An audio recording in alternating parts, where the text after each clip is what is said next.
Gamma function क्या है, इससे हम लोग सारे वेल फेमिलियर हैं कि हमारे पास इस फॉर्म का ये एक फ़ंक्शन होता है, इसको हम गैमा फंक्शन कहते हैं और इसका साइन गैमा ऑफ m होता है, इसको इससे डिनोट करते हैं गैमा से। और साथ में अगर m के लिए हम कर रहे हैं तो यहाँ पे m आ जाता है और इंटेग्रल ये हमेशा 0 टू इन्फिनिटी होता है। इसकी लिमिट्स ऑफ इंटीग्रेशन जो होती हैं वो 0 टू इन्फिनिटी होती हैं। उसके बाद e raise to the power -y और फिर ये जो y होगा उसी की पावर दिस m-1 और साथ में dy।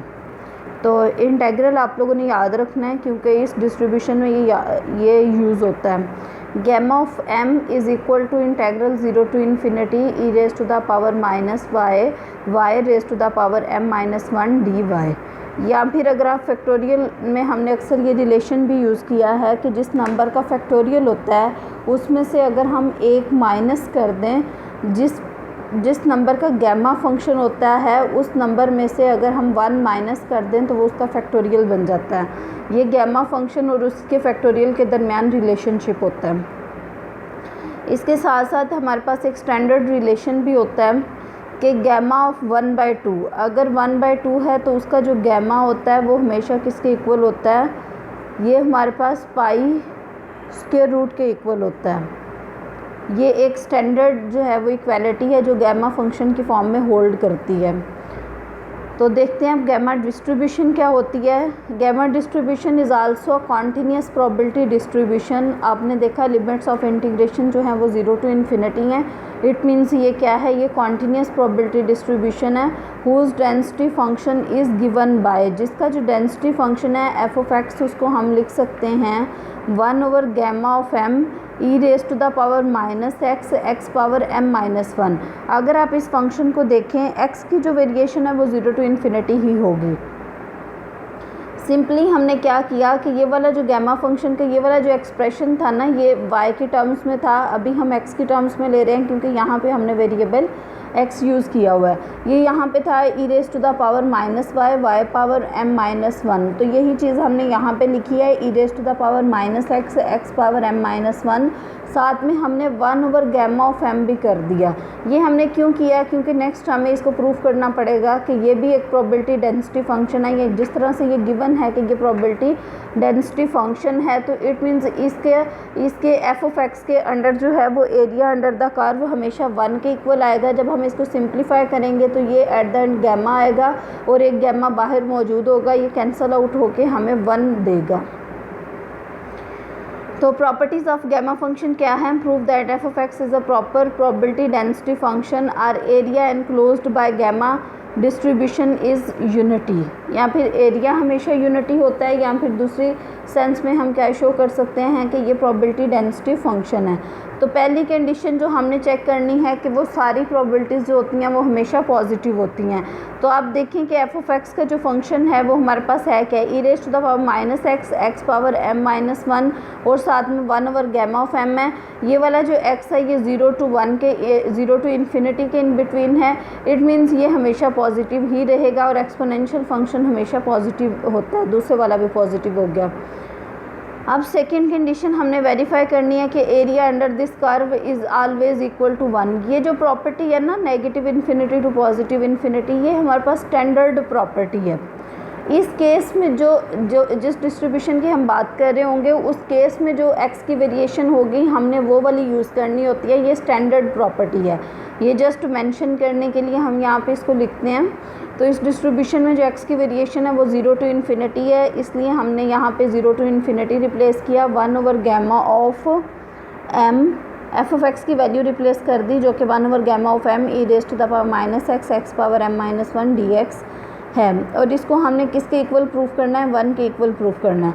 अब देखें यहाँ पे गैमा ऑफ m जो है ये तो कांस्टेंट है, इसको हमने बाहर रख लिया और जो इंटेग्रल है वो e raise to the power -x x power m-1 dx के साथ लगा दिया।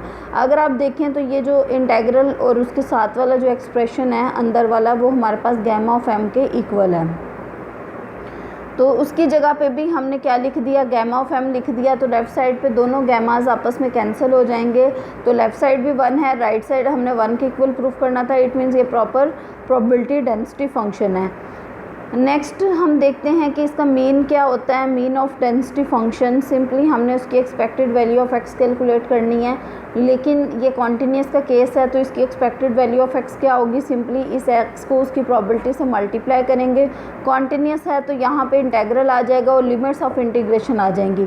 ये तो है इसका standard formula for continuous distribution, लेकिन इस केस में हमारे पास क्या है, इसकी limits of integration 0 to infinity हैं और x हमने एज इट इज़ रहने दिया। एफ ऑफ एक्स की जगह पे 1/γ लिख दिया, e raised to the minus x x power m-1।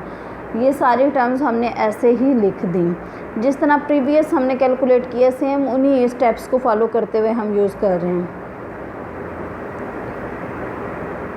Next अब देखें, यहाँ पे इस चीज़ को हम लिख सकते हैं, यहाँ पे देखें x की पावर में एक ऐड हो जाता है, ये एक x की एक टर्म है और ये x की पावर m-1 है। इट मीन्स ये क्या बन जाएगा, x की पावर m+1-1। ये हमने क्यों इस फॉर्म में लिखा, हालांकि ये कैंसिल आउट हो रहा था क्योंकि हम इसको अगेन गैमा की टर्म्स में लिखना चाहते हैं। और गैमा डिस्ट्रीब्यूशन का क्या फार्मूला होता था, 0 to infinity e raised to the minus x x power m-1।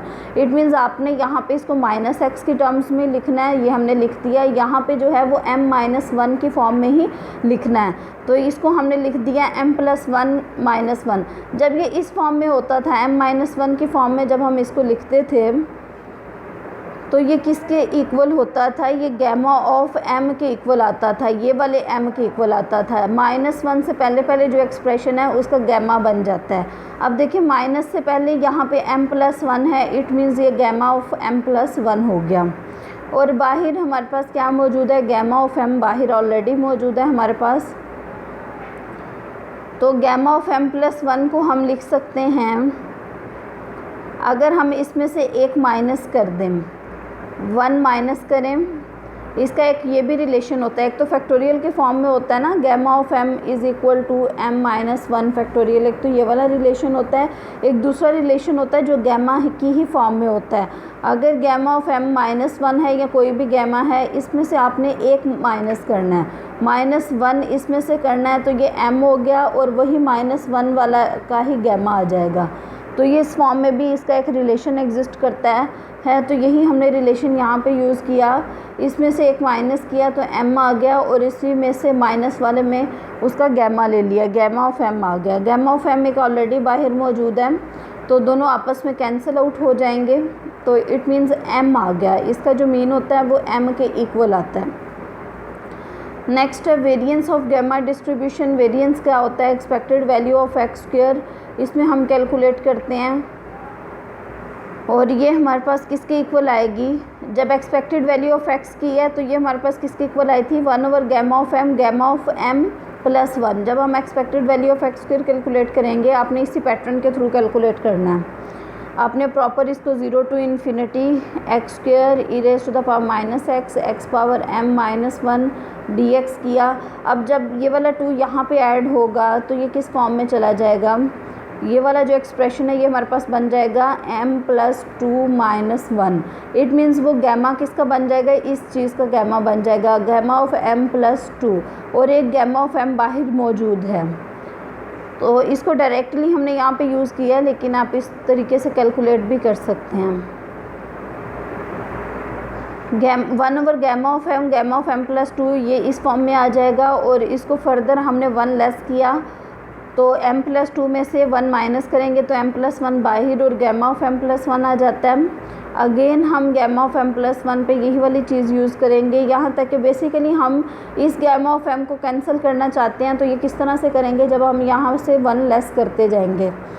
Again अगर आप यही प्रॉपर्टी इस पे यूज़ करेंगे तो m into gamma of m आ जाएगा। गैमा ऑफ m एक ऑलरेडी बाहर मौजूद है, ये उससे कैंसिल आउट हो जाएगा। इट मीन्स जो मीन था वो तो हमारे पास m था, एक्सपेक्टेड वैल्यू ऑफ x हमारे पास m थी, और जो expected value of x square आई थी वो हमारे पास m² प्लस m आई है। इसका वेरिएंस कैलकुलेट करना है, जो कि होता है expected value of x square minus expected value of x whole square. Expected value of x square हमारे पास ये आई है और expected value of x whole square जो है वो हमारे पास m के इक्वल थी, उसका स्क्वायर कर दिया तो ये भी m ही रह गया। तो यहाँ से देखें अभी आपने इसका म्यू कैलकुलेट किया है, वो भी m था, वेरिएंस भी m था। इट मीन्स ज्योमेट्रिक डिस्ट्रीब्यूशन जो है, सॉरी गैमा डिस्ट्रीब्यूशन जो है उसका जो मीन और वेरिएंस है वो हमेशा इक्वल होता है। नेक्स्ट हम देखते हैं मोमेंट जनरेटिंग फंक्शंस।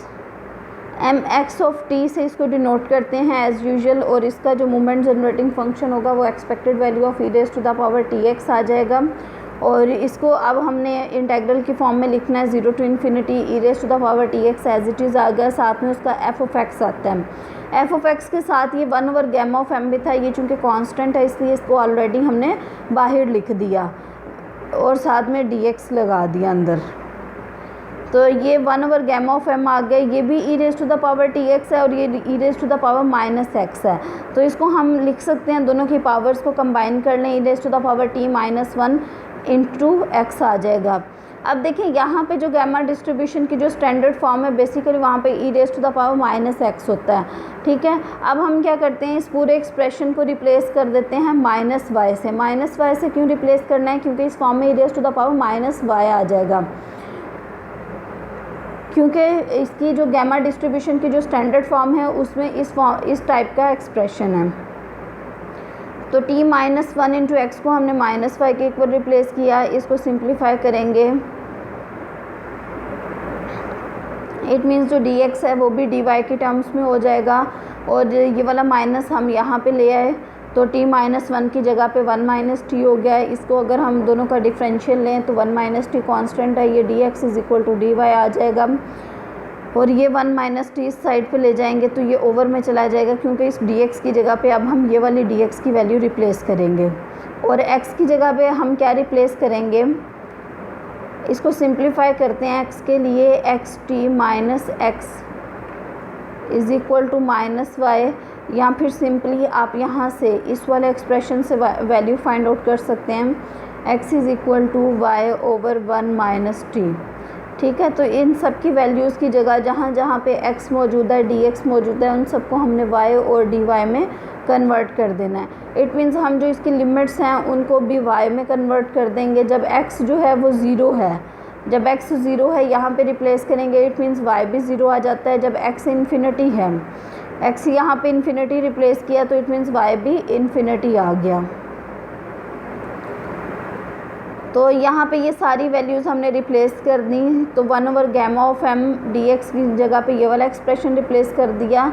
उसके अलावा जहाँ पे हमारे पास x पावर m माइनस 1 था, x की जगह पे हमने ये वाला expression y over 1 minus T power m minus 1 replace कर दिया, और इसकी जगह पे e raise to the power minus y replace कर दिया। अब इसको सिंप्लीफाई करेंगे और इसका इंटेग्रल कैलकुलेट करेंगे।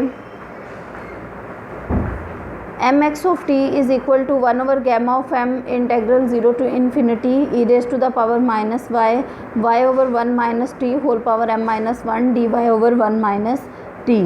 अब यहाँ से देखें 1 माइनस टी वाले एक्सप्रेशन में तो y इन्वॉल्व नहीं है, इसलिए हम इसको बाहर निकाल लेते हैं। तो ये इसकी पावर m माइनस 1 है और इसकी पावर क्या आ जाएगी हमारे पास, अगर आप इसको ऊपर लेके जाएंगे ना तो ये हमारे पास आ जाएगी 1 माइनस टी पावर, या फिर इसको ओवर में ही अगर कंबाइन कर लेते हैं तो एट द एंड ये हमारे पास ये वाली पावर बन जाएगी, ठीक है। एक 1 ओवर 1 माइनस टी, एक की पावर m माइनस 1 है और ये वाली एक पावर प्लस 1 है, तो ये हमारे पास होल पावर जो है वो m रह जाएगी।